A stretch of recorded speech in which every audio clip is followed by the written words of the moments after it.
Unifique e faça do Brasil um reino feliz, separado de Portugal. Independência ou morte! Independência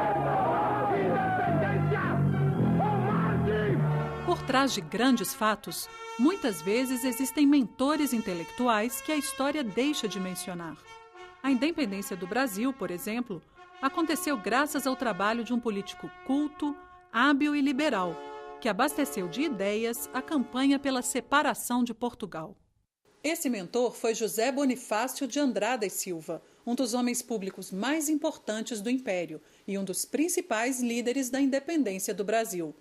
Ele apoiou Dom Pedro I desde o início de seu governo. Ele nasceu em 1763, na cidade de Santos, e aos 20 anos de idade foi estudar em Portugal. Formou-se em Direito, Filosofia e Mineralogia pela Universidade de Coimbra. Só retornou ao Brasil 36 anos depois, com o objetivo de descansar e de fugir da vida pública. Mas não conseguiu realizar sua vontade. Foi convencido pelos irmãos a disputar as eleições pela província de São Paulo. Tornou-se líder político e se elegeu para a bancada brasileira nas Cortes Constitucionais de Lisboa. Naquele momento, iniciou sua participação no processo de independência. Tornou-se ainda grão-mestre da Loja do Grande Oriente da Maçonaria e foi destituído por não ceder à pressão dos levantes pela independência.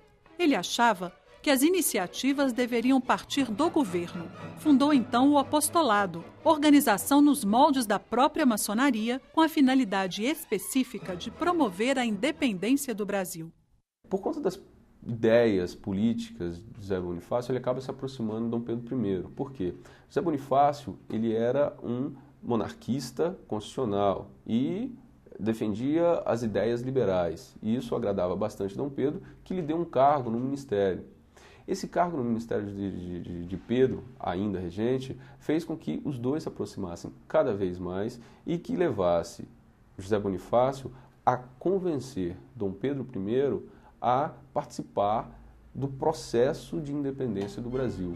Com a convocação da Assembleia Constituinte de 1821 em Portugal, Dom Pedro deixou claro à coroa que iria governar o Brasil com autonomia. Começou a repelir certas exigências dos colonizadores, como a de retornar imediatamente a Portugal. E aí que desponta a figura de José Bonifácio. Ele, como participante da Junta de São Paulo em relação às cortes portuguesas, ele consegue coordenar os deputados paulistas e faz com que esses deputados paulistas entrem em acordo com outros deputados de outras províncias brasileiras e passem então, a visualizar a possibilidade de tornar o Brasil independente. Os brasileiros passaram, então, a demonstrar apoio ao regente para que ele ficasse no reino e, assim, pudesse desenvolver o projeto de autonomia e de independência do Brasil. Bonifácio escreveu uma carta dura a Dom Pedro, determinante para sua decisão de separar o Brasil de Portugal. Nela, o patrono alertou que a revolução já estava armada e que, caso o príncipe partisse do país, iria ocorrer um banho de sangue.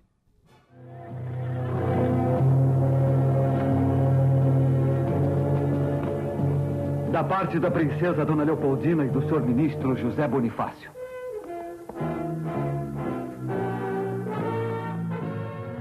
De Portugal, nada mais temos a esperar, senão escravidão e horrores. Decida-se, Vossa Alteza, o quanto antes. O desligamento de Portugal manteve a ordem e a unidade nacional, assim como o patrono idealizou. Ele queria um Brasil moderno e civilizado. Por isso, sugeriu o fim gradual da escravidão, a civilização dos índios, além de uma reforma agrária. Propôs também o povoamento do sertão brasileiro e a construção de uma capital no interior do país. Já velho, Bonifácio atendeu ao pedido do amigo e imperador para ser tutor de Dom Pedro II. Morreu em 1838, antes de atingir seu objetivo, a tranquilidade que buscara quando veio de Portugal. Por todo o seu trabalho no processo de independência, José Bonifácio é considerado um dos construtores do Brasil.